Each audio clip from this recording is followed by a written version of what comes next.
देह तव असे भोगाचे अधीन, याचे सुख क्षीण क्षणभंगुर, अविनाश जोडी देवा पायी भाव, कल्याणाचा ठाव सकळही, क्षणभंगुर हा येथील पसार, आलिया आकारा अवघेनासे, अविनाश जोडी देवा पायी भाव, कल्याणाचा ठाव सकळही, तुका म्हणे येथे सकळ विश्रांती, तुका म्हणे येथे सकळ विश्रांती, आठवावा चित्ती नारायणम, अविनाश जोडी देवा पायी भाव, कल्याणाचा ठाव सकळही.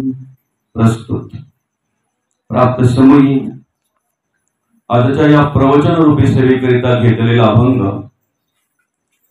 देऊचे सुप्रसिद्ध साधू वैराग्याचे महामेरू जगद्गुरु जगद्वंदनीय श्री संत महंत श्रीमंत श्री तुकाराम महाराज आणि श्री महाराजांच्या गाथेतील तुम्हा आम्हाला भगवंताच्या कृपेने जो देह प्राप्त झालेला आहे,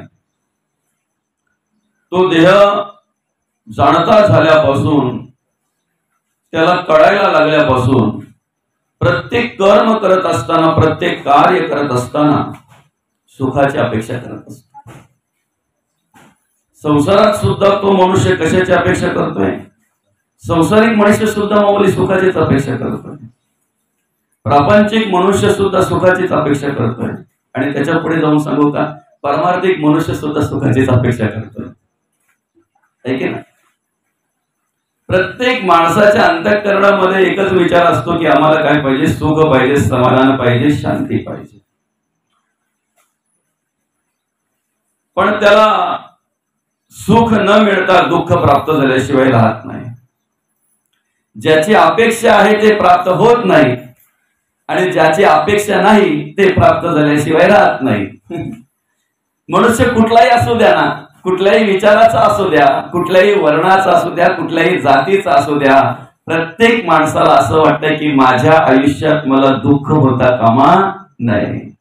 प्रत्येक माणसाच्या अंतःकरणपूर्वक प्रत्येकाला असं वाटतंय की मला दुःख नको आहे, आणि प्रत्येक मनुष्य अपेक्षा करतोय ती सुखाची अपेक्षा करतोय. याचं वर्म पहिल्या चरणामध्ये जगद्गुरु तुकोबा सांगतात, माणसाला दुःख का प्राप्त होत आहे, माणसाला क्षीण का होतोय, त्याला कारण देह तव असे भोगाचे अधीन. जोपर्यंत देव भोगाचे अधीन आहे, देह जोपर्यंत देह भोगाचे अधीन आहे, तोपर्यंत त्याचे सुख क्षीण क्षणभंगुर.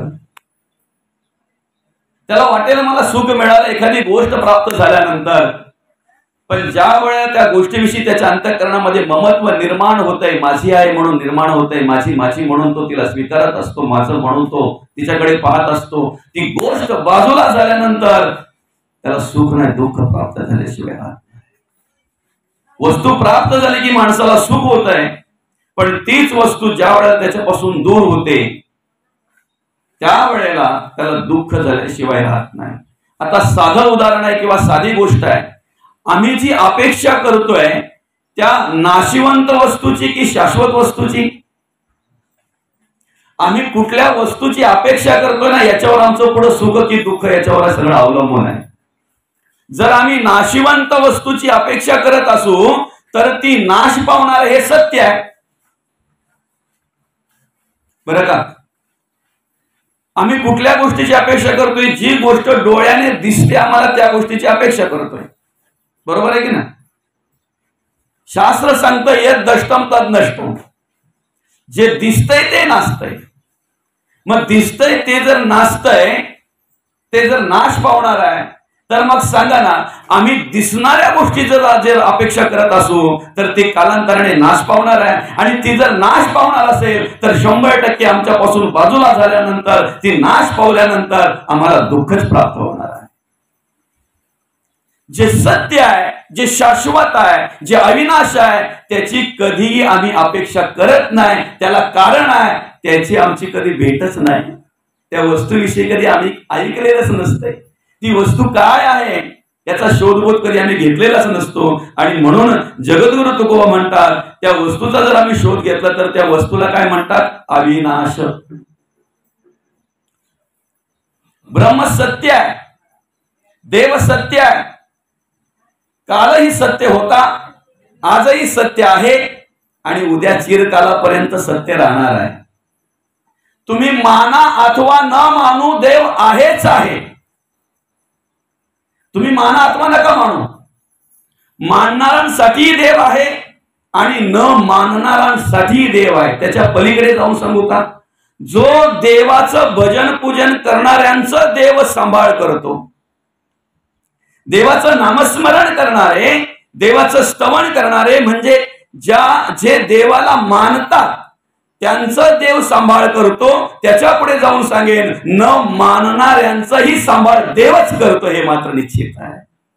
न मानणाऱ्यांनाही सांभाळतो कोण? देवच.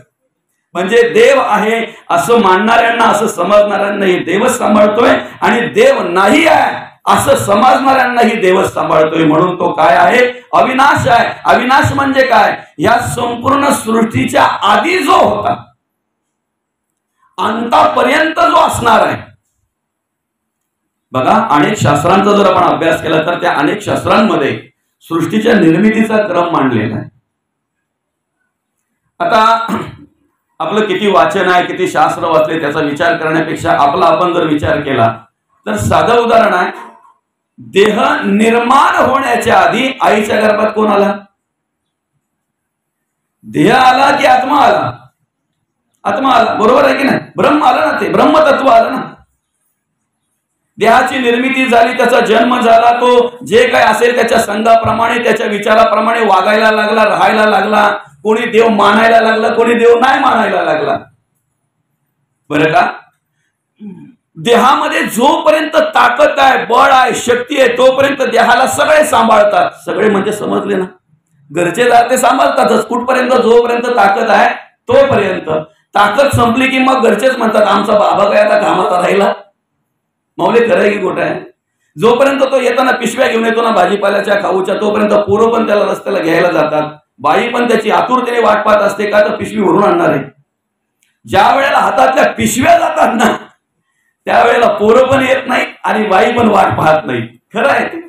त्याच्या पलीकडे जाऊन सांगतो, जोपर्यंत ताकद आहे, बळ आहे, शक्ती आहे, तोपर्यंत काम तुमचा आहे, लोभ तुमचा आहे, क्रोध तुमचा आहे.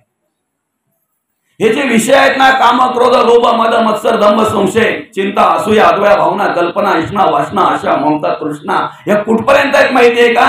जोपर्यंत देहाकडे ताकद आहे तोपर्यंत. देह क्षीण झाल्यानंतर ज्या वेळेला आपला हात आपल्याला उचलत नाही, पाय आपल्याला उचलत नाही, दृष्टी आपल्याला नसते, डोळे असतात पण दृष्टी नसते, ऐकायला येत नाही. देह क्षीण झाल्यानंतर ज्या जर्जर अवस्थेमध्ये मनुष्य पडलेला असतो त्यावेळी सुद्धा त्या देहाला कोण सांभाळतो?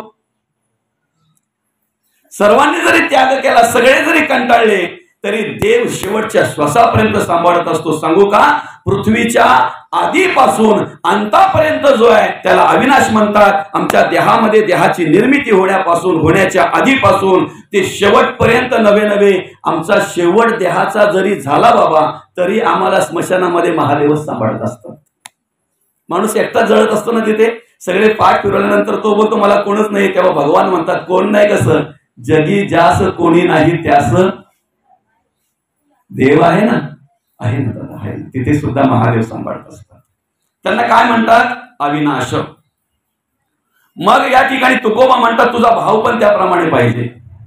अविनाश जोडी देवापायी भाव कल्याणाचा ठाव सकळई. कारण देवाचा विचार का करावा, देवाचा परमार्थ, देवाचं नामस्मरण, देवाचं स्तवन आम्ही का करावं? त्याला कारण आहे क्षणभंगुर हा येथील पसारा. माणसाच्या देहाला पाण्याच्या बुडबुड्याची उपमा दिलेली आहे. निर्माण झाला काय आणि फुटला काय? क्षणभंगुर. क्षणभंगुर नाही भरवसा. कधी जाईल, कधी नाश होईल सांगू शकत नाही. म्हणून क्षणभंगुर हा येथील पसारा. आलिया आकारा अवघे नासे. ज्याला आकार आहे ते नाचणार आहे. मग सगळंच ज्याला आकार आहे ते नाचणार आहे. म्हणून तुका म्हणे येथे सकळ विश्रांती आठवावा चित्ती नारायण. तुमच्या आमच्या आयुष्यामध्ये या देहामध्ये आल्यानंतर जर तुम्हाला खऱ्या अर्थाने विश्रांती हवी असेल ना, तर विसर अंती ज्यांच्या विषयी आमच्या अंतःकरणामध्ये ममत्व निर्माण झालंय ना, त्याला अंती विसरलं पाहिजे. जे माझे माझे वाटतात ना, ज्या नाशिवंत गोष्टीसाठी आम्ही धावपळ करतो, धडपड करतो, ऐक ना, किती किती मेहनत करतो, हाडाची काळा करतो, रक्ताचं पाणी करतो, माणूस थांबतो नाही, थांबत. अगदी अगदी धावपळ करतोय, बरोबर आहे की ना. त्यासाठी मग जगद्गुरु तुकोबा म्हणतात, विश्रांतीसाठी तू सगळं काय करतोय बरोबर आहे, पण ज्यांच्यासाठी हे सगळं करतोय ना, त्याला अंती विसर. काय म्हणतात जगद्गुरु तुकोबा, त्यांना अंती विसर. मग स्मरण कोणाचं कर? भगवंताचं कर, देवाचं कर. आणि खऱ्या अर्थाने आमच्या जीवनामध्ये जर ती विश्रांती हवी असेल तर त्यासाठी आम्ही काय केलं पाहिजे? अखंड त्या नारायणाचं चिंतन केलं पाहिजे, भगवंताचं चिंतन केलं पाहिजे, देवाचं नामस्मरण करणं, देवाचं स्तवन करणं, देवाला आठवणं, हे आमच्या देहाचं, आमच्या जीवनाचं आद्य कर्तव्य आहे. आणि त्या कर्तव्याची जाणीव, त्या कर्तव्याची ओळख या प्रस्तुत अभंगातून जगद्गुरु तुकोबा आम्हाला करून देतात. अभंगावर चिंतन करण्याआधी, अभंगावर विवरण घेण्याआधी, अभंगावर विचार करण्याआधी, ज्या निमित्ताने या ठिकाणी आपण ही प्रवचन सेवा आयोजित केलेली आहे, या पिंपळवली गावातील हे रोहणे परिवार आणि या रोहणे परिवाराच्या मातोश्री कैलासवासी भागीरथीबाई लक्ष्मण रोहणे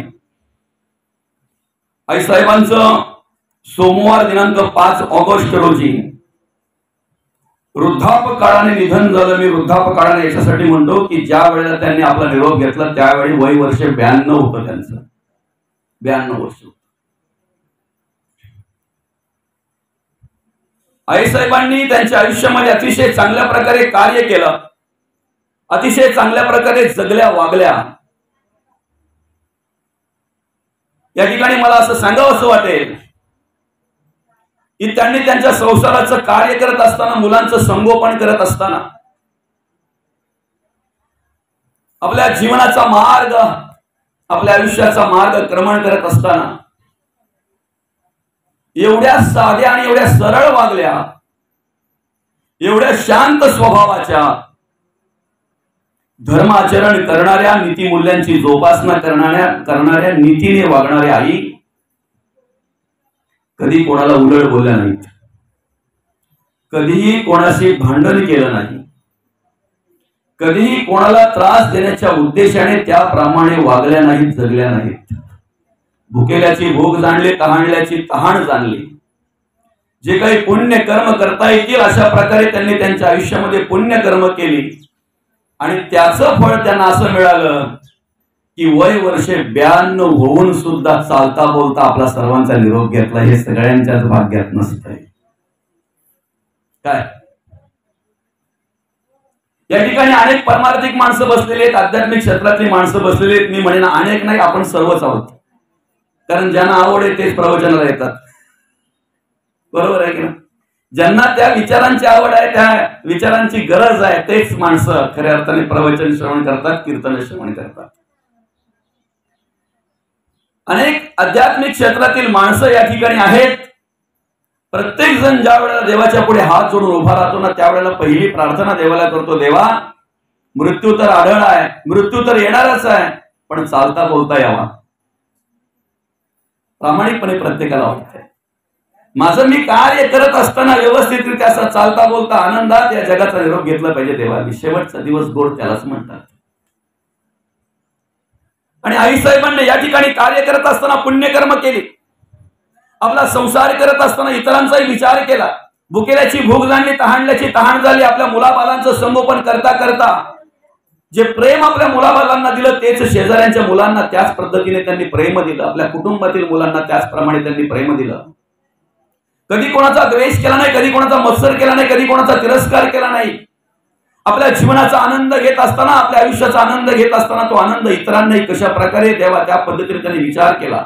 पतिव्रता धर्माचं पालन कशाला म्हणतात, पतिव्रता कशाला म्हणतात, त्या पद्धतीने त्यांनी या ठिकाणी कार्य केलं. आणि म्हणून तुम्हाला सांगतो, आज ग्रंथ वाचून ज्ञानी माणसं अनेक आहेत, ज्ञानी महिला आम्हाला अनेक दिसत आहेत, पण अनेक प्रकारचे ग्रंथ वाचूनही जर तिच्या कपाळाला कुंकू दिसत नसेल, साडीवर मॅचिंग जर टिकली लावत असेल, तर तुम्ही सांगा ग्रंथ वाचण्याचा काही फायदा झाला का?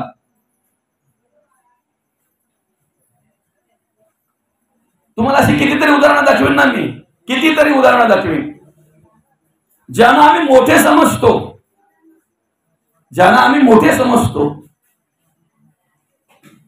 त्या महिलांच्या हातामध्ये जर त्यांच्या ड्रेसवर मॅचिंग बांगड्या घालून जर त्या दुसऱ्याला शिकवत असतील, पतिव्रता धर्म ज्याला म्हणतात, हिरवी बांगडी, बरं का? मी म्हणेन किती अभ्यास केला यांनी, यांच्याकडे किती ज्ञान आहे ते त्यांच्या आचरणावरून, त्याच्या राहण्यावरून कळत आहे. मी ह्या गोष्टीवर का बोलतो माहितीये का? 92 वर्ष आई साहेब आहेत. मला तरी वाटतं हा फोटो काढलेला 80 वर्षाच्या नंतरचा फोटो असेल. जरा खरं की खोटं आहे? बरोबर आहे ना? 80 वर्षाच्या नंतर आजीचा फोटो असताना सुद्धा आजीच्या डोक्यावर पदर आहे. महिलांनी पदर घ्यावा ही अपेक्षा माझी नाही आहे, पण संस्कार कशाला म्हणतात, संस्कृती कशाला म्हणतात, समोरच्याचा आदर करणं त्याला काय म्हणतात? ज्या वेळेला आम्ही पुरुषांचा आदर करू, ज्या वेळेला पुरुष आमचा आदर करतील, त्यावेळेला ज्या काही विपरीत घटना आम्हाला समाजामध्ये पाहायला मिळतात त्या 100% थांबल्याशिवाय राहणार नाही. आमचं जगणं वागणं कसं असावं ना, याचं आम्ही एक आदर्शयुक्त उदाहरण जर घ्यायचं असेल तर या वृद्ध माणसांकडून आम्ही आदर्श घ्यायला हवा. ते कसे जगले, कसे वागले, एकमेकाच्या सुखदुःखामध्ये सहभागी झाले, एकमेकाचा आनंदही त्यांनी वाटून घेतला. बाबांवर जर काही प्रसंग आला तर त्या प्रसंगातून मोकळं होण्यासाठी आईने काही वेळेला सहकार्य करावं, मार्गदर्शन करावं, त्यासाठी त्यांच्या पाठीशी खंबीरपणे उभं राहावं. आज आमच्या समाजामध्ये अशी परिस्थिती पाहायला मिळते बाबा, थोडा जरी काही घरामध्ये त्रास झाला तरी विषय घटस्फोटापर्यंत जातो. थोडा जरी त्रास झाला तरी सासूरवास कशाला म्हणतात ना, या म्हाताऱ्या माणसं जेवढी बसल्यात ना आजी माझ्या, त्यांना विचारा कशाला सासूरवास म्हणतात ते. आज आम्हाला 2-2 तास मोबाईल आमच्या हातून सुटत नाही, काही महिलांच्या हातून सुटत नाही. एकदा मोबाईल हातात घेतला का लोकांचा स्टेटस बघता बघताच तिचा 2 तास कुठे जातात पत्ता लागत नाही. माऊली म्हणतात रिकामा अर्ध घडी राहू नको. अर्ध घडी कशाला म्हणतात? आणि इथे 2-2 तास आम्ही लोकांचे स्टेटस पाहून घालवतोय. तुमच्या माहितीसाठी पाहावं असं मी म्हणत नाही की तुम्ही पाहू नये, पण त्याच्यातून तुम्हाला आनंद प्राप्त होतो का दुःख प्राप्त होतो? अहो सकाळी सकाळी ती बाई टेन्शन मध्ये, नवरा विचार करतो हिला पाहिजे ते आणून दिलंय, आज पोरांनी पण काही त्रास दिला नाही, कसलं टेन्शन आलंय सकाळीचीला. 9 वाजले 10 वाजले नुसता घुसलापट चालू आहे. शेवटी नाहीच राहत म्हणून 11 वाजता नवऱ्याने विचारलं, अगं बाई काय झालं ते तरी सांग. तेव्हा ती बोलते, माझ्या मोठ्या बहिणीचा वाढदिवस असल्यानंतर मी तिचा स्टेटस रात्रीचे 11 वाजता ठेवते, रात्रीचे 12 वाजता ठेवते, तो दिवस चालू होताना. आज 11 वाजले तरी तिने माझा अजून स्टेटस ठेवला नाही. माझा वाढदिवस असताना तिला माहित नाही का? म्हणजे माणूस कसला टेन्शन घेतो बघा. टेन्शन कसलं? नवऱ्याच्या मागे लागून लागून आपण एकदा तरी फिरायला जायचं, 4-5 दिवस कुठेतरी बाहेर चला, 4-5 दिवस कुठेतरी बाहेर चला. आता नवऱ्याला काय वाटलं का बाई काम करून करून थकले, घरामध्ये कोंडून नुसता पोरांचा माझा संसाराचा करून बिचारीला खूप असे गुदमारल्यासारखं होत असेल, कोंडल्यासारखं होत असेल, जरा 4 दिवस न्यावं फिरायला कुठेतरी. बरं का बाबा? बिचाराकडे पैसे नव्हते, थोडेफार होते, अजून मित्रांकडून घेतले, नातेवाईकांकडून घेतले, चला बाबा एकदा आपण जाऊन येऊ, आल्यानंतर मग त्यांच्या हळूहळू देता येईल. बरं का? नेमकं झालं काय? हा फिरायला गेला. फिरायला गेलेल्या दिवसापासून तीर्थक्षेत्री गेल्यानंतर देवाकडे लक्ष कमी, मोबाईलकडे लक्ष जास्त यायचं. फोटो काढला नाही काढला का टाकला स्टेटसला, फोटो काढला नाही काढला का टाकला स्टेटसला. आम्ही आमच्या स्वतःसाठी कमी जगतोय, दुसऱ्यांसाठी जास्त. आम्ही आमचा स्वतःचा विचार करून कमी जगतोय, दुसऱ्यांचा विचार करून जास्त जगतोय. दुसऱ्यांसाठी आणि दुसऱ्यांचा विचार करून जगणारी माणसं आयुष्यात कधी सुखी होतील? कधी समाधान प्राप्त होईल त्यांना? नाहीच. आणि म्हणून ती बाई 2 दिवस झालं 3 दिवस झालं पाहिजे तसा आनंद नाही, तिला आनंद घेत नाही त्या गोष्टीचा. ती म्हणजे आता हिंडण्या फिरण्याचा आनंद घ्यायला पाहिजे ना तिने, पण फोटो काढला स्टेटसला ठेवायची, स्टेटस टाकल्यानंतर अर्ध्या तासात परत बघायचे कोणी कोणी बघलं ते. येताना नाराज झाली ती. नाराज झाल्यानंतर शेवटी याने विचारलं काय झालं ते तरी सांग. तेव्हा ती बोलली मी काय नुसतीच फिरायला आलते का, मला काय हाऊस होती का एवढा पैसा खर्च करताना 4 दिवस इकडे हिंडाला ना फिरायला जायची. अरे मग काय झालं ते तरी सांग. माझी मैत्रीण जेव्हा फिरायला गेली होती ना तेव्हा ती सतत नुसतं स्टेटस ठेवत होती तिचे फोटो. मी पाहत होते, मी त्याच वेळेला बोलले का मी पण असेच जाईन ना, मी पण फोटो ठेवीन ना, तेव्हा मग तू बघ. मग झालं काय? 4 दिवस झाले होते माझे स्टेटसच तिने बघितले नाही. काय समजतंय? तिच्यासाठी गेली होती का मैत्रिणीसाठी गेली होती? आमची बुद्धी कशी काम करते बघा. आम्ही बाहेर जर कुठे फिरायला गेलो ना तर तिथे बाहेर गेल्यानंतर त्यांना विचारतो, एखाद्या हॉटेलला गेल्यानंतर घरचं जेवण मिळेल ना इथे? हॉटेलला गेल्यानंतर आम्ही काय विचारतो? घरचं जेवण मिळेल ना, घरच्यासारखं होईल ना, घरच्यासारखं मिळेल ना? ते हो म्हणाले की मग आम्ही त्या ठिकाणी जेवायला थांबतो. आणि बाजारात गेल्यानंतर आम्ही काय काय काय काय गोळा करून आणतो, बाईच्या ताब्यात देतो, बाईच्या जवळ देतो आणि उलट ते देत असताना काय सांगतो माहितीये? आज भाजी अशी बनवशील ना हॉटेल सारखी झाली पाहिजे, हॉटेल सारखी झाली पाहिजे. महत्वाचा विषय असा आहे, आज आमचं जगणं वागणं आणि ह्या वृद्ध माणसांचं जगणं वागणं जरा अनुभवा.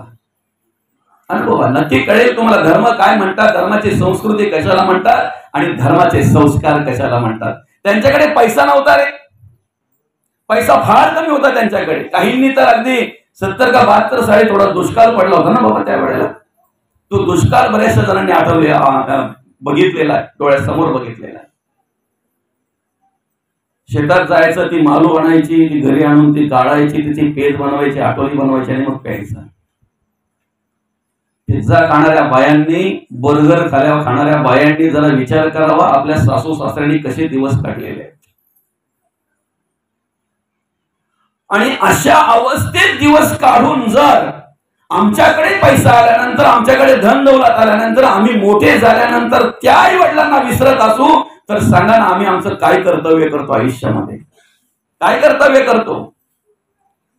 माझं म्हणणं एवढंच आहे की ज्या आईसाहेबांच्या उत्तर कार्याच्या निमित्ताने या ठिकाणी आपण ही प्रवचन सेवा आयोजित केलेली आहे, कैलासवासी भागीरथीबाई लक्ष्मण रोहणे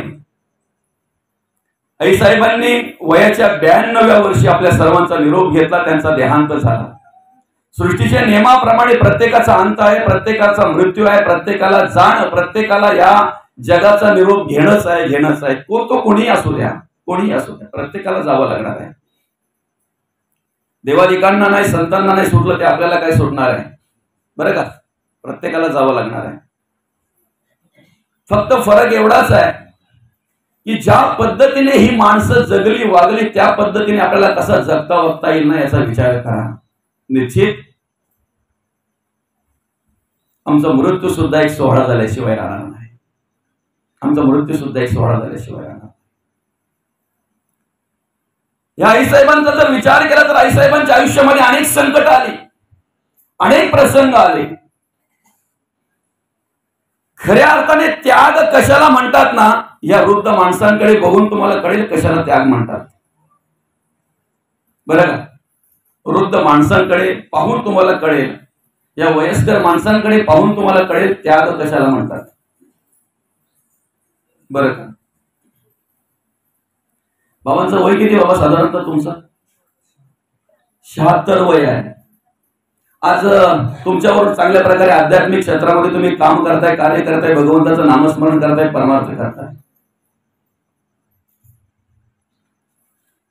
तारुण्यामध्ये तुमचे काही मित्र पिणारे तुम्हाला भेटले का? कधीतरी आग्रह केला असेल ना, पण त्यावेळेला ग्लासला हात लावला नाही म्हणून बाबा आता इथे प्रवचनाला समोर बसलेले आहेत, अगदी मस्त की धर्माला मान्य असलेले टिळे लावून व्यवस्थितरित्या श्रवण करतायत. याला त्याग म्हणतात. त्याग कशाला म्हणतात? आणि तो योग्य वेळी झाला पाहिजे. योग्य वेळी जर त्याग नाही करता आला तर मग नंतर ठरवून पण त्याग करता येत नाही. बरं का मौली? टाइमपास म्हणून तरी तंबाखू खायला सुरुवात केली, टाइमपास म्हणून. त्याला काही आवश्यकता नव्हती, अशी तलब पण येत नव्हती. पण मित्रांच्या बरोबर असल्यानंतर त्यांनी मळायला सुरुवात केली की आपण बोलायचं थोडी एक्स्ट्रा घे, थोडी जास्त घे. आणि ते घ्यायचे पण त्याला माहिती एकदा सट लागू दे याला, एकदा लत लागू दे याला, मग नंतर हाच आपल्याला गेला. आपल्याला माहिती आहे टाइमपास म्हणून जी सुरुवात केली ना, आज तिच्या वाचून माऊली त्याचा टाइमपास होत नाही. सोडायला पाहतोय, सुटत नाही.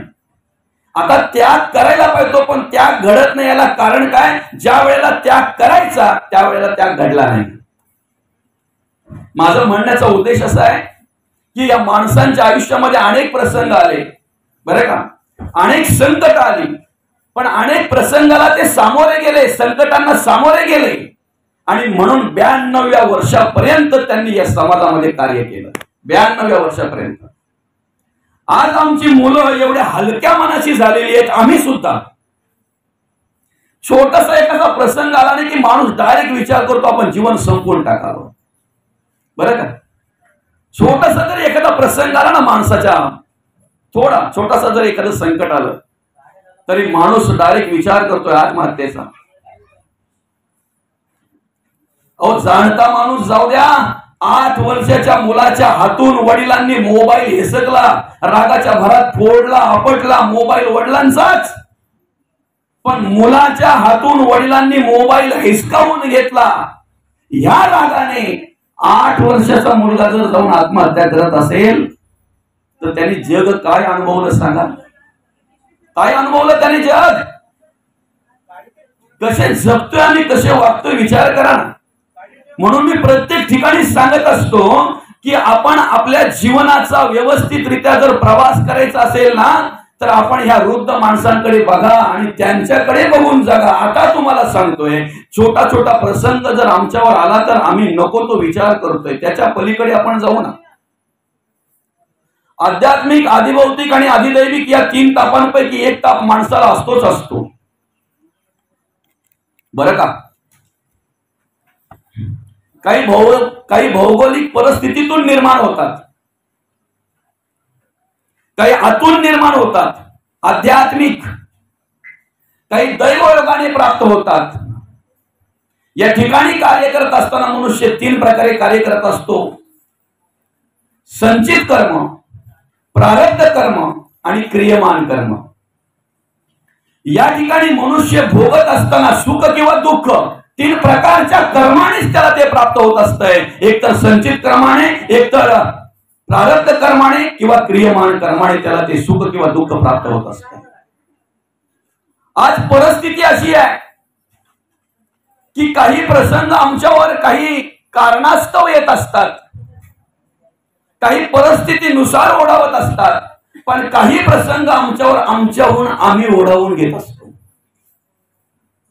आज या कलियुगामध्ये अशी परिस्थिती आहे, याच्या आधी तुम्हाला व्यसनाधीन व्हावं लागायचं, मित्रांबरोबर जावं लागायचं, धाब्यावर जाऊन बसावं लागायचं, आणि मग अशा प्रकारे ज्याला लत लागली त्याच्याकडे पाहून लोक म्हणतात हा का बर्बाद झाला समजा.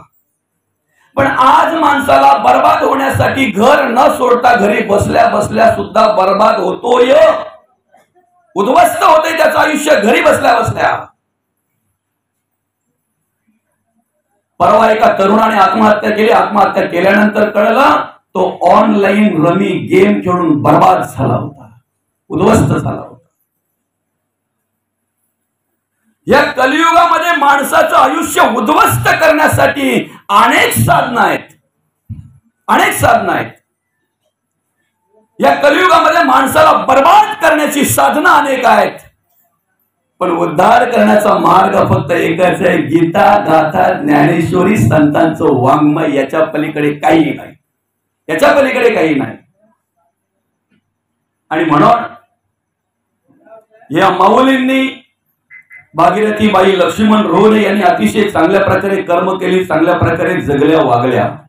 आपला विषय आहे, एखादा प्रसंग जर आला तर आम्ही डायरेक्ट जीवन संपवतोय, आत्महत्या करतोय. पण या माऊलींच्या जीवनाचा जर आम्ही विचार केला तर दैवयोगाने यांच्यावर अनेक प्रसंग आले. माऊली चांगल्या प्रकारे जगल्या वागल्या, समाजामध्ये चांगल्या प्रकारे कार्य केलं. मला आल्याबरोबर इथे माहिती झालं की या माऊलींची कोणाशीही कधीही कुठल्याही प्रकारे भांडण झालेली नाही, कोणालाही वाईट बोललेल्या नाहीत. भुकेल्याची भूक जाणली, तहानल्याची तहान जाणली. जेवढं पुण्यकर्म करता येतील तेवढी पुण्यकर्म केली. म्हणजे मी म्हणेन त्यांच्यावर जे प्रसंग आले ना, त्यांच्या कर्माने त्या माऊलींवर एकही प्रसंग आलेला नाही. पण दैवयोगाने म्हणावं, भौतिक परिस्थितीने म्हणावं, किंवा भौतिक तापाने म्हणावं, दैविक तापाने म्हणावं, असे अनेक प्रसंग त्यांच्या आयुष्यामध्ये त्यांनी डोळ्यामध्ये बघितले. प्रत्येक आई वडिलांच्या आयुष्यातलं सर्वात मोठं दुःख जर असेल तर ते म्हणजेच ज्या मुलांवर ते अपार प्रेम करतात, ज्या मुलांना ते माया देतायत, माया लावतायत. आणि तुम्हाला सांगू का, फक्त आमचा पाहण्याचा दृष्टिकोन वेगळा असतो प्रत्येक मुलाचा, पण आई वडील कधीही कुठल्याच मुलाकडे वेगळ्या आणि वाकड्या नजरेने किंवा वेगळ्या पद्धतीने पाहत नाही, कधीच नाही. फक्त आमची डोळं काय असते माहितीये का, आमचा डोळा पाहताना आमची दृष्टी जी आहे ना, ती दृष्टी पाहताना काय करते माहितीये का, भेद निर्माण करत असते. आई वडील मोठ्याला वेगळा न्याय देतात, छोट्याला वेगळा न्याय देतात, मधल्याला वेगळा न्याय देतात, त्याच्यापेक्षा वेगळं याला न्याय देतात. असं मुळीच नाही, असं मुळीच नाही. उलट अर्थी समाजामध्ये जर तुम्ही विचार केला ना, तर जो अपंग असेल ना, त्याच्यावर आई वडिलांचं प्रेम जास्त असतंय. जो एखादा व्यसनाधीन झाला असेल ना, ज्याला समाज स्वीकारत नाही ना, त्याला स्वीकारणारे आई वडील आहेत. त्याच्या पलीकडे सांगू का, आई वडिलांना त्रास देणारा मुलगा उलट अर्थी आई वडिलांना जास्त आवडत असतो. कारण त्यांना माहिती आहे आम्हाला त्रास देतोय ठीक आहे, पण समाजाला त्रास दिला तर उद्या याला समाज बाजूला करेल. आम्ही जर बाजूला केला तर याला जवळ करणार कोण. असो, आमचा पाहण्याचा दृष्टिकोन आहे. सर्वांकडे समान दृष्टीने पाहणारे आई वडील आहेत. सर्व मुलांना समान प्रेम देणारे, समान माया देणारे आई वडील आहेत. आणि या जगामध्ये आमच्यावर निष्कामतेने आणि निरापेक्षेने प्रेम करणारं एकमेव दैवत असेल तर त्या दैवताचं नाव आहे आई वडील. कसली अपेक्षा न करता मुलांवर प्रेम करतात. मुलांनी किती जरी त्रास दिला तरी देवाकडे मुलांच्या भल्यासाठी, समाधानासाठी आणि सुखासाठी प्रार्थना करणाऱ्या या जगातलं एकमेव दैवत असेल तर त्या दैवताचं नाव आहे आई वडील. बरं का, आपला विषय असा आहे की या आई साहेबांनी अतिशय चांगल्या प्रकारे या मुलांचं संगोपन केलं, वाढवलं, घडवलं, त्यांना मोठं करण्याचं काम केलं या दोन्ही उभाईतांनी. बरं का, आई ज्या वेळेला त्या मुलांना माया लावत असते ना, प्रेम करत असते ना, त्यावेळेला ती मनापासून त्यांच्या दीर्घायुष्यासाठी देवाकडे प्रार्थना करत असते. उलट अर्थी आई वडील काय म्हणतात माहितीये का, देवा आम्हाला कमी आयुष्य मिळालं तरी चालेल, पण आमच्या मुलांना उदंड आयुष्य लाभलं पाहिजे.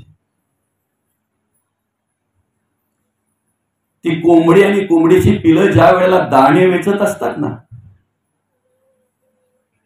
ती पिलं किती जरी दाणं वेचण्यामध्ये तल्लीन झाली, रममाण झाली त्या ठिकाणी, बरं का, सगळं जरी विसरून गेली, त्यांना फक्त ते धान्य दिसत असेल, दाणे दिसत असतील, पण त्या कोंबडीचं लक्ष मात्र चारही बाजूला असतंय.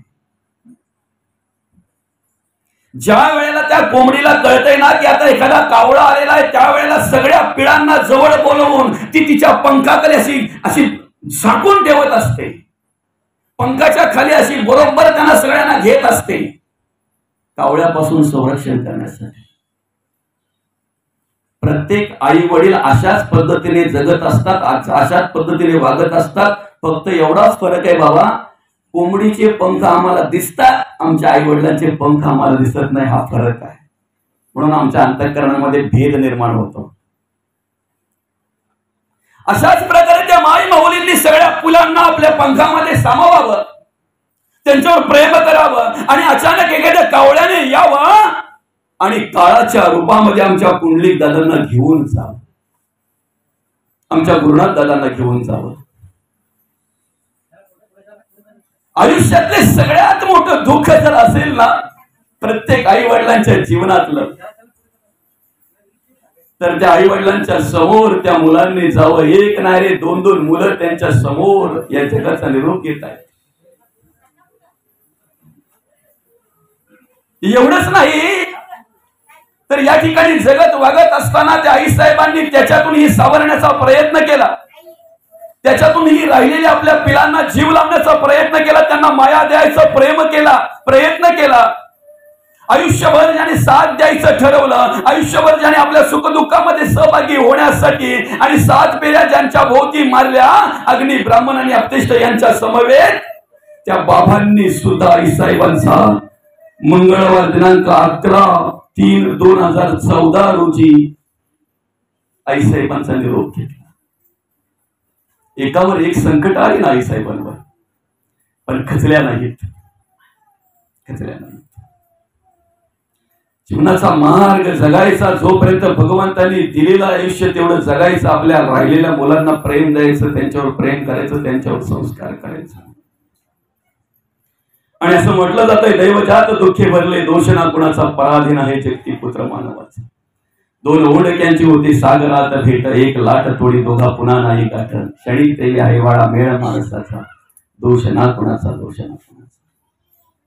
आणि अशा प्रकारे या ठिकाणी आपल्या मुलांचं संगोपन करत असताना, आपल्या मुलांना संस्कार देत असताना, त्यांच्यावर संस्कार करत असताना, वयाच्या 92व्या वर्षी कैलासवासी भागीरथीबाई लक्ष्मण रोहणे अर्थातच आईसाहेबांनी 5 ऑगस्ट रोजी, सोमवार दिनांक 5 ऑगस्ट रोजी आपल्या सर्वांचा निरोप घेतला. त्यांचं वृद्धापकाळाने निधन झालं.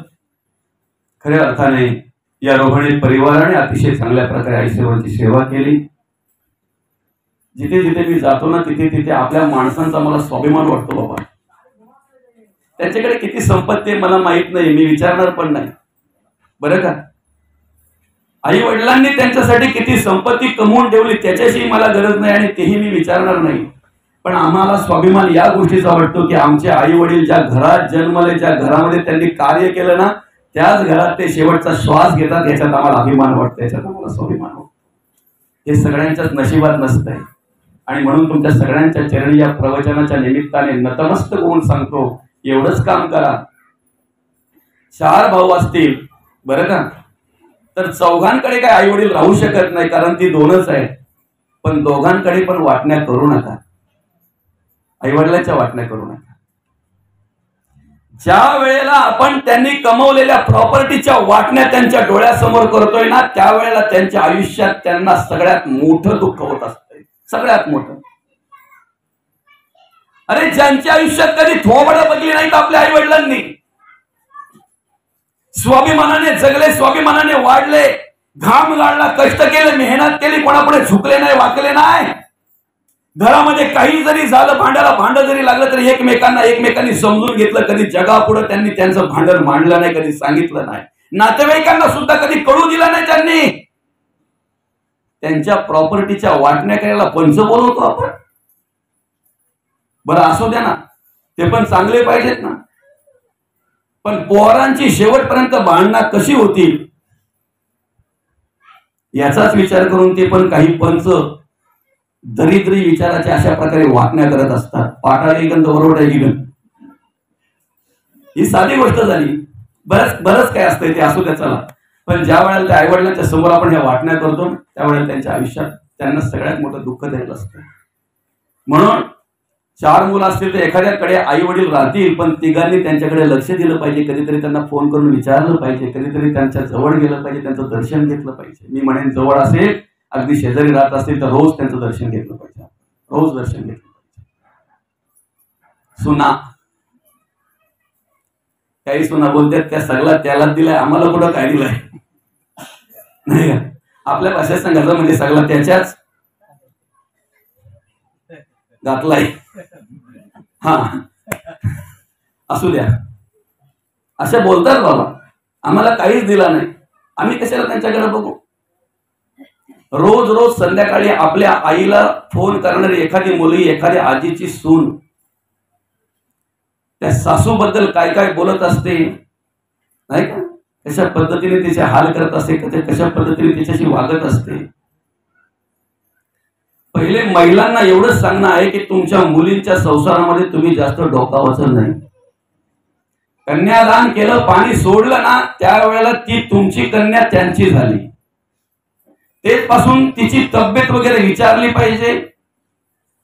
पण नवऱ्याला मोठी ठेव, ना सासूला चढून द्यावू नको, ना ती का अजून म्हातारी झाली नाही, काम करून घेत जा. बाया पण काही कमी नाही बरं. या काय कुठल्या ग्रंथातला आहे का? ग्रंथातला वाचून सांगतो मी तुम्हाला. या प्रत्यक्ष अनुभवातल्या गोष्टी आहेत, प्रत्यक्ष अनुभवातल्या गोष्टी आहेत. कधीतरी तुमच्या सासूला पण फोन करत जा, जवळ असेल तर जवळ जा, विचारा आई तुम्हाला काही हवं आहे का, आई तुम्हाला काही पाहिजे का. बाबांच्या पाया पडा, त्या सासऱ्याच्या, त्यांना विचारा बाबा तुम्हाला काही हवं आहे का. त्यांना कसली अपेक्षा नसतरी, पण ज्या वेळेला तुमच्या तोंडातून हा शब्द निघतो ना, त्यावेळेला जगातलं सगळं सुख त्यांना प्राप्त झाल्याचा आनंद वाटत असतो. का? कमीत कमी माझी पोरं विचारतात तरी, माझ्या सुना विचारतात तरी.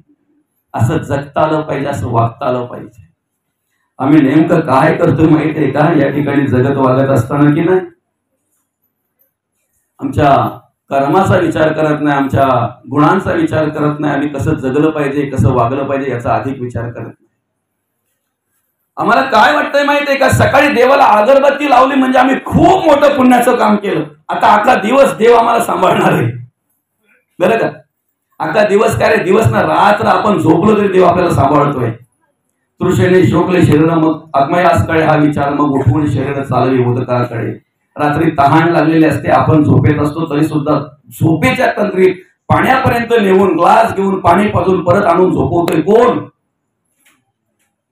झोपेच्या तंद्रीत असताना ज्या वेळेला आमच्या पायाला डास चावतोय तोपर्यंत पायापर्यंत हात पोचवतोय कोण? त्या डास हाकलायला. श्वास उश्वास अखंड चालू आहेत ना, जोपर्यंत चालू आहे तोपर्यंत भगवंत आपली सेवा करत असतो. नुसता तुपाचा दिवा लावला म्हणजे देव आम्हाला सांभाळेल असं नाही. नुसतं देवाला मोठा हार अर्पण केला म्हणजे देवाला आता सगळं आमचं झालं, पूजाच पूर्ण झाली, भक्तीच झाली असं नाही. तुम्ही सगळं तुमच्या परिस्थितीप्रमाणे करा, पण महत्वाचा विचार असा करा की जे कार्य जगद्गुरु तुकोबांनी केलं, मंदिरातल्या देवाचा विचार नंतर केला, आधी तुमच्या आमच्या अंतरीच्या देवाचा विचार केला. जे कार्य माझ्या माऊलींनी केलं, माऊली ज्ञानोबांनी केलं, चालत्या बोलत्या मंदिरांना घडवण्याचं काम केलं, चालत्या बोलत्या मंदिरांची सेवा करण्याचं काम केलं, आणि म्हणून ते कार्य आमच्याकडून घडलं पाहिजे, घडलं पाहिजे. आम्ही सुखाची अपेक्षा करत असतो, आम्हाला सुख मिळावं म्हणून अंतःकरणपूर्वक वाटत असते, पण आमचं जगणं कसं याच्याकडे आम्ही लक्ष देत नाही ना दादा. आम्ही कसं जगलं पाहिजे. आज जर विचार केला तर 83,99,999 योनींमध्ये सर्वश्रेष्ठ योनी कोणती आहे?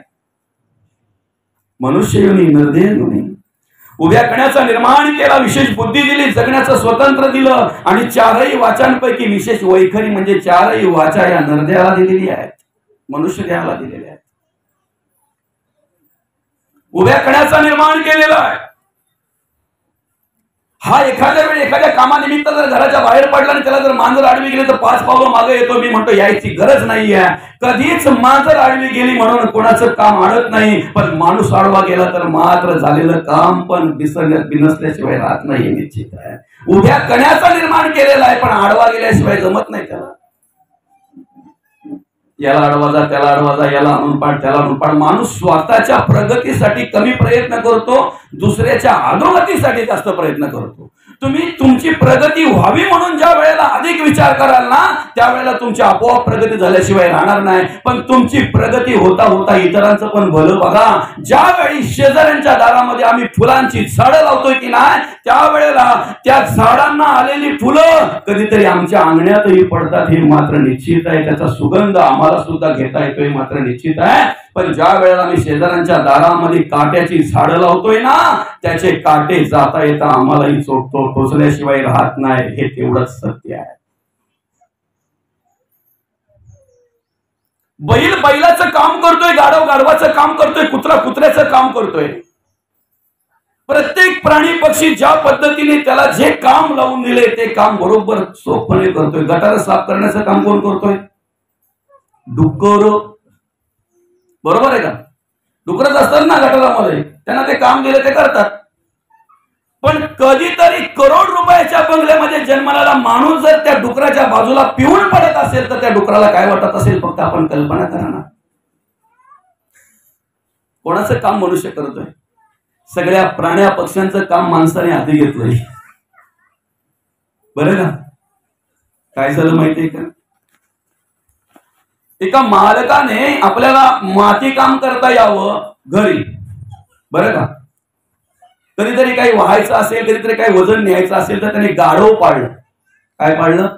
गाढव. आणि घराचं राखण करण्यासाठी कोण ठेवला? कोण बोला? म्हातारा.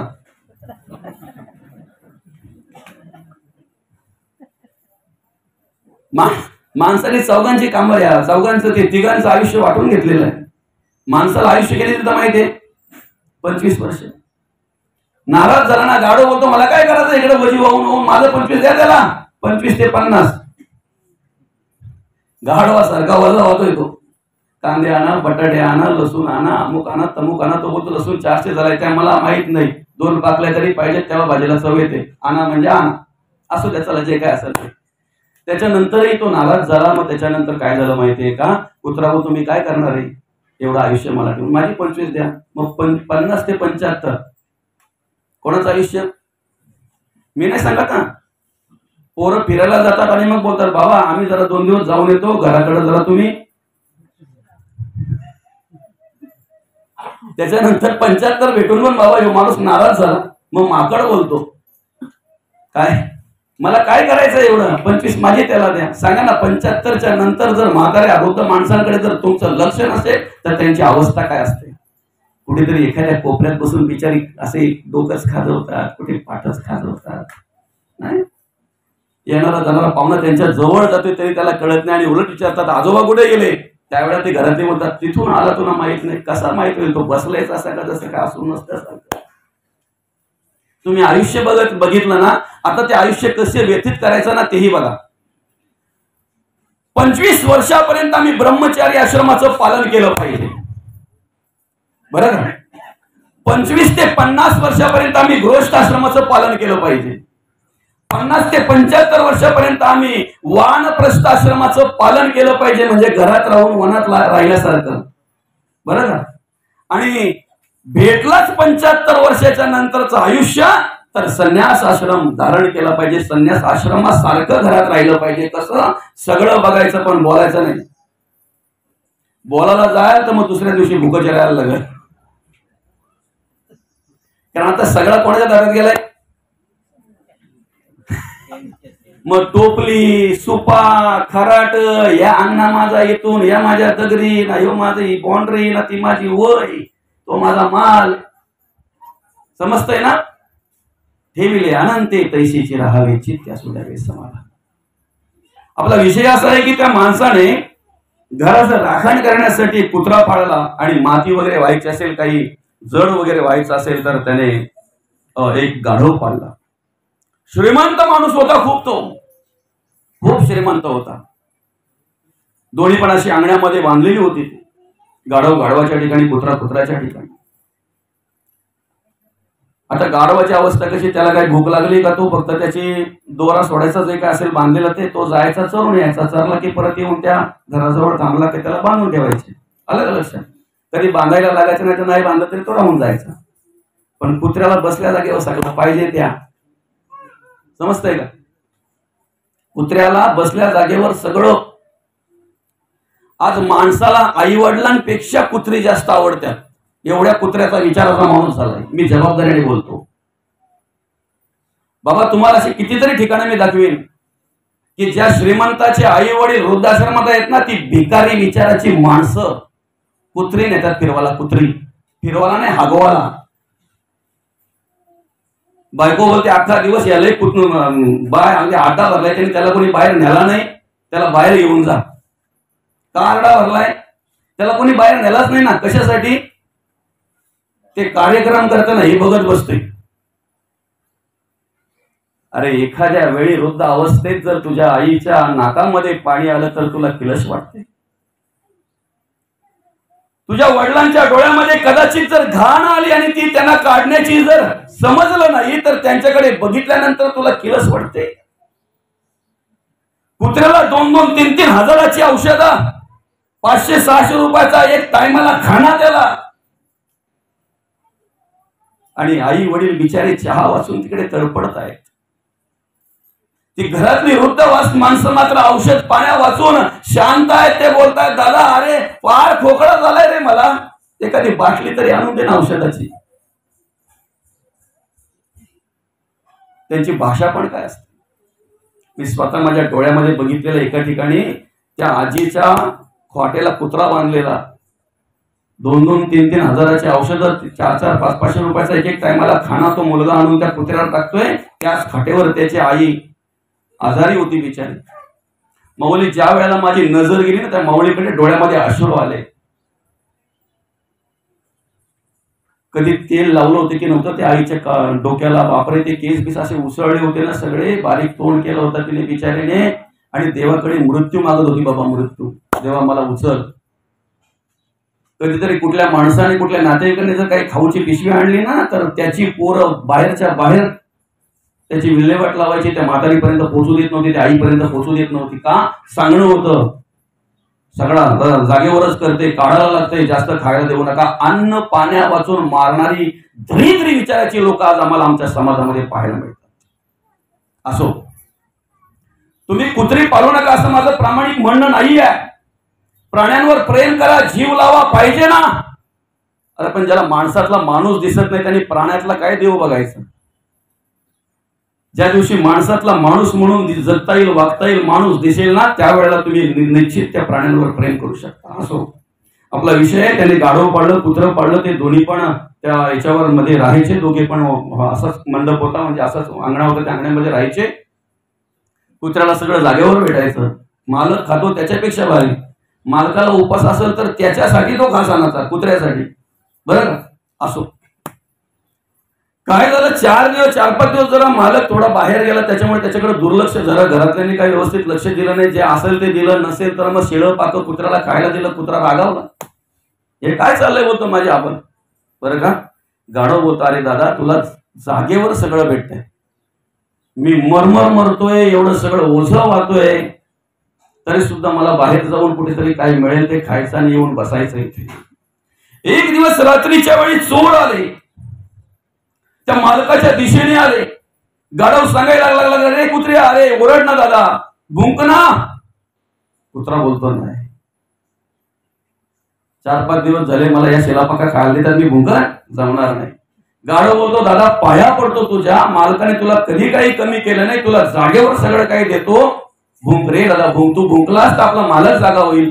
ते घराजवळ आले चोर, दरवाजाजवळ आले, कडीच्या जवळ आता कडी तोडण्याचा प्रयत्न करतायत, पण कुत्रा काही भुंकत नाही. आता करायचं काय? शेवटी गाढवाने ठरवलं की मालकाला तर जाग करायला पाहिजे. मध्यरात्रीची वेळ होती, मालकाला गाढ झोप लागली होती, अगदी साखर झोपेमध्ये मनुष्य तो मालक होता. आणि तेवढ्यात या गाढवाने ओरडायला सुरुवात केली. साखर झोपेत असताना जर गाढव ओरडण्याचा आवाज जर त्याला येत असेल तर तो काय झाला असेल बरं, त्याची झोप मोड झाली म्हणून दांडू घेऊन बाहेर आला. गाढवाच्या ओरडण्याने पळत चोर तर कधीच पळाले, पण त्याला काही झालं ते माहित नाहीये. त्याने गाढवाला रटव केला, त्या काठीखाली मार मार केलं आणि मग कुत्रा हसून बोलतोय, करशील काय, माझं काम तू करशील. विषय आपला काय माहितीये का, गाढवाने नुसतं कुत्र्याचं काम केलं तर एवढ्या उपटी पडल्या. माणूस आज सगळ्यांचे कामं करतोय, माणूस म्हणून जगतोय, माणूस म्हणून वागतोय, माणूस म्हणून कर्म करतोय. किती उपटी पडते. गरुड पुराण वाचा, मग तुम्हाला कळेल किती उपटी पडतील. काय बाबा, गरुड पुराण वाचा, ऐकी ना दादा, त्याच्यामध्ये सगळं सांगितलेलं आहे बरं का. एकदा माणूस मेल्यानंतर त्या प्रेताला यमलोकापर्यंत जाण्यासाठी 1 वर्ष लागतो बरं का. 1 वर्ष लागतो यमलोकापर्यंत जाण्यासाठी, असं त्या पुराणामध्ये उल्लेख केलेला आहे. त्या 1 वर्षाच्या प्रवासामध्ये त्याला 16 प्रकारची नगरं लागतात. त्या एक नगर पार केल्याशिवाय त्याची पुढे वाटचाल नाही. एक नगर असं आहे की ते नगर बघितल्याबरोबर त्याच्या अंगाचे शहारे उभे राहतात, अंग थरथरायला लागतंय त्याचं.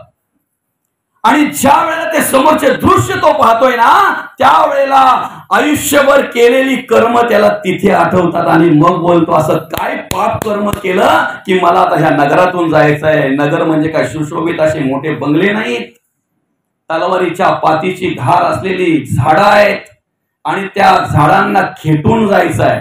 काय वेदना होत असते. बरंच काय काय सांगितलंय ते. आपला विषय आहे की 1 कुत्र्या आणि 1 गाढवाने जर कुत्र्याचं काम केलं तर एवढ्या उपटी पडल्या. आपल्या किती पडतील त्याचा हिशोब आपल्याला सांगतोय. बघा, 16 प्रकारची नगरं आहेत, त्याच्यामध्ये काही नद्या आहेत. त्या नद्या आपल्याला पार करायच्या आहेत. नद्या म्हणजे पाण्याच्या नाहीत, पोवाच्या, नास रक्ताच्या नद्या आणि अतिशय उग्र असा वास येतोय अशा चिखलाच्या नद्या त्या पार करायच्या आहेत. बरंच काय काय सांगितलंय. हे सगळं बघितल्यानंतर मग त्याने त्याच्या आयुष्यामध्ये केलेल्या कर्माची जाणीव होते. आपण कसं वागायला पाहिजे होतं, आपण कसं जगायला पाहिजे होतं. तारुण्यामध्ये जोपर्यंत माणसाकडे शक्ती आहे, आर्थिक बळ आहे, मानसिक बळ आहे, कायिक बळ आहे, वाचिक बळ आहे, सगळ्या प्रकारची शिल्लक आहे, तारुण्य आहे, तोपर्यंत तो कर्म करायचा विचार करत नाही. तोपर्यंत तो कर्म करताना व्यसनाधीन होताना, एखाद्या वासनेअधीन होताना किंवा एखादा वाईट नाद लागताना त्यावेळेला तो विचार करत नाही. तो बिंदास्त वागत असतो, जगत असतो. उलट बोलतोय, माझ्यासारखी मजा कोणाचीच नाही आहे.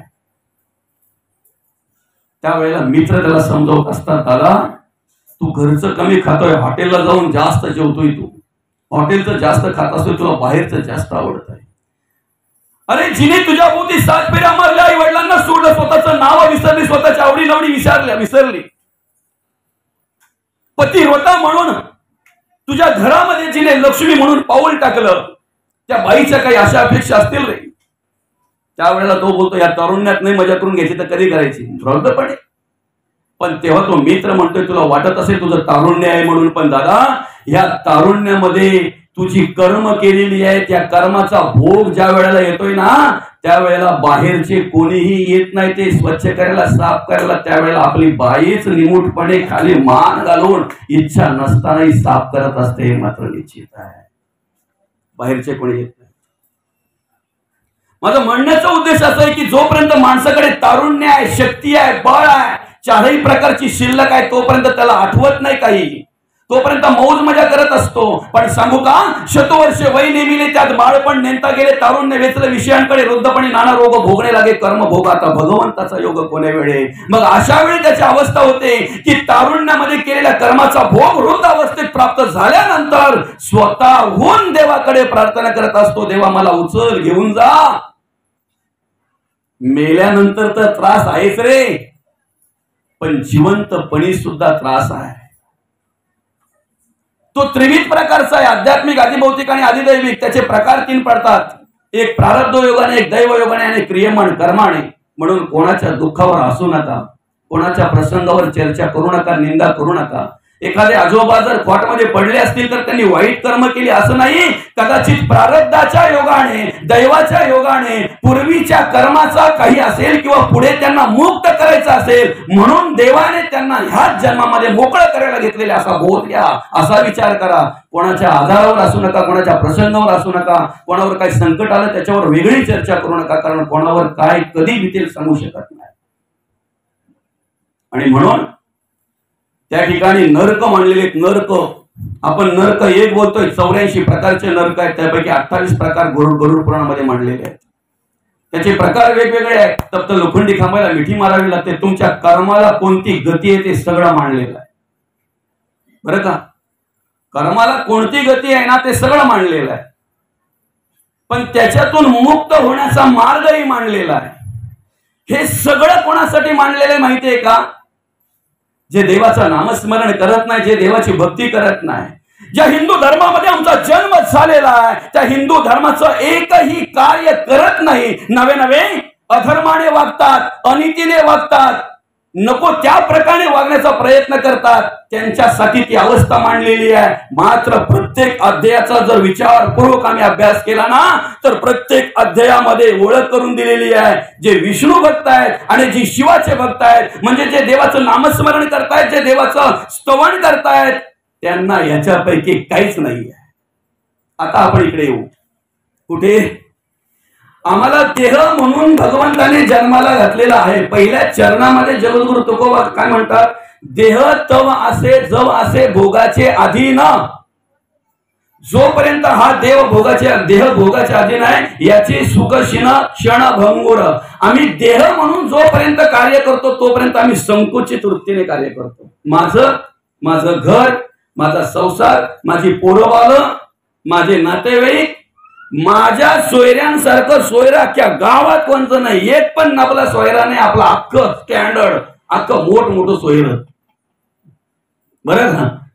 पण जगद्गुरु तुकोबांनी तेही खोडलेलं आहे. जगद्गुरु तुकोबा म्हणतात, सोयरे दायरे दिल्या घेतल्याचे. अरे कित्येक भावा बहिणींचं तुटलंय. सोयरे काय बोलतो तू? एका आईच्या उदरी जन्मलेल्या भावा बहिणी कितीतरी ठिकाणी एकमेकाचं तोंड पाहत नाही. आज समाजामध्ये अशा काही गोष्टी पाहायला मिळतात. त्याला कारण काय रे? समृद्धी, बोडोदरा नाही, जमीन, पैसा, अडका, संपत्ती, बाकी कशावरून तुटणार आहे? असू द्या, चला ठीक आहे. देह म्हणून जोपर्यंत आम्ही कार्य करतो ना तोपर्यंत आम्हाला हे सगळं आहे. सुख दुःख आहे, मान अपमान आहे, जय पराजय आहे, सगळ्या गोष्टी आल्या. ज्या वेळेला आम्ही देहातीत होऊन विदेह स्थिती आम्हाला प्राप्त होईल, बरं का, विदेह स्थिती ज्या वेळेला आम्हाला प्राप्त होईल त्यावेळेला आम्ही देहातीत झालेलो असू. ज्यांच्या विषयी आमच्या अंतःकरणामध्ये ममत्व निर्माण झालेलं आहे, म्हणजे माझं अशी भूमिका निर्माण झालेली आहे, त्यांच्याविषयी आमच्या अंतःकरणामध्ये उदासीनता निर्माण होईल, बरं का. आणि ही अवस्था ज्या वेळेला आम्हाला प्राप्त होईल त्यावेळेला आम्ही जगत असू, वागत असू फक्त देवासाठी, देशासाठी आणि धर्मासाठी. कार्यकरण आमच्यावर जबाबदारी आमच्या मुलांची, आमच्या आई वडिलांची, आमच्या घराची. अन्न, वस्त्र, निवारा या तिन्ही गरजा पूर्ण करण्यासाठी आम्ही कार्य करताना दिसू, आम्ही काम करताना दिसू, पण मात्र त्या वेळेला ते कार्य करत असताना फक्त आमचा उद्देश एवढाच असेल, जगद्गुरु तुकोबांचे विचार घराघरापर्यंत पोहोचले पाहिजेत. माऊली ज्ञानोबांचा परमार्थ आणि माऊली ज्ञानोबांनी दिलेले संस्कार घराघरापर्यंत पोहोचले पाहिजेत, प्रत्येकाच्या हृदयापर्यंत पोहोचले पाहिजेत. हाच उद्देश असेल. याला म्हणतात जीवनमुक्त. काय म्हणतात त्याला? जीवनमुक्त. आणि त्या जीवनमुक्ताची अवस्था सांगत असताना शास्त्रामध्ये मांडलेलं आहे. संत म्हणतात, जे का जीवनमुक्त ज्ञानी त्यांचे शरीर पडो राणी, आत्मा पडो स्मशानी तरी ते धन्य झाले. आत्मा गेल्यानंतर देहाचं काय झालं यापेक्षा आत्मा असताना देहाने काय केलं हे तेवढंच महत्वाचं आहे. आत्मा गेल्यानंतर तुमचा देह एखाद्या खितपत पडला असेल, एखाद्या जंगलामध्ये पडला असेल, प्राण्या पक्ष्यांनी खाल्ला असेल, नवे अधिक त्याची सडला असेल, काही झालं असेल, त्याच्याशी आम्हाला गरज नाहीये. का? आत्मा साक्षीला असताना आम्ही त्या भगवंताचा परमार्थ केलाय, नामस्मरण केलेलं आहे, स्तवन केलेलं आहे आयुष्यभर. म्हणून संतांनी देह गेल्यानंतर काय होईल याचा विचार कधीच नाही केला, कधीच नाही. जगद्गुरु तुकोबा कार्य करत असताना मुक्तावस्थेत आहेत. आम्हाला तसं जगता वागता आलं पाहिजे. संतांची काय अपेक्षा आहे बरं? तीच अपेक्षा आहे. तसं जगता वागता आलं पाहिजे आम्हाला. आम्ही ज्या सुखाची अपेक्षा करतोय ना त्याला क्षणिक सुख म्हणतात. क्षणिक सुखासाठी आपल्या कुणी होतो नीती भ्रष्ट, कुणी त्यागी जीवन आपले दुःख जगी करण्या नष्ट. आणि या क्षणिक सुखासाठी जर तुम्ही प्रयत्न करत असाल ना तर त्याचं शेवटी पुढे दुःख आहे. दुःख आहे शेवटी. हिंदवी स्वराज्य संस्थापक राजे शिवछत्रपतींनी कार्य केलं. तात्पुरता विचार नाही केला त्यांनी. तात्पुरता जर विचार केला असता तर आज आपल्या हृदयातही नसते आणि आज आपल्या घरातही नसते. त्याने धर्माचा विचार केला. चिरकाल टिकणारे जे समाधान ज्याला म्हणतात, चिरकाल टिकणारे जे धर्माचे संस्कार आणि संस्कृती ज्याला म्हणतात, अशा प्रकारे त्यांनी कार्य केलं. ते कार्य घडलं, ते कार्य केलं. याला कारण म्हणजेच राष्ट्रमाता राजमाता माँसाहेब जिजाऊ. आमची मुलं कशी वागावीत, कशी जगावीत, कशी वाढावीत, त्यांनी काय कार्य केलं पाहिजे हे अधिक करून कोणाच्या हातात आहे? महिलांच्या की पुरुषांच्या? बाप बिचारा सकाळी एकदा शिदोरी हातात घेतली ना की तो बाहेर पडतो बाबा 4 पैसे कमवण्यासाठी. सणाच्या दिवशी पण बाप झटत असतो. सणाच्या दिवशी पण बाप घाम गाळत असतो. सणाच्या दिवशी पण बाप ज्या वेळेला आम्ही नवीन नवीन कपडे घालून आनंद सणाचा साजरा करत असतो ना त्या दिवशी सुद्धा बाप आमचा घाम गाळत असतो, मेहनत करत असतो, धके चपेटे सहन करत असतो. बाप रडतोय ना, आपण घराच्या बाहेर रडतोय म्हणून बापाची माया आम्हाला दिसत नाही, बापाचं प्रेम आम्हाला दिसत नाही. मुलं अधिक करून आईच्या सान्निध्यामध्ये असतात, आईचं ऐकत असतात आणि म्हणून लहानपणी जे संस्कार होतात ना ते तरुणपणी आम्हाला कर्म त्याप्रमाणे विचार म्हणजे त्याप्रमाणे पाहायला मिळतात. आमचं लहानपण संस्काराने शोभत आहे, तरुणपण त्यागाने शोभत.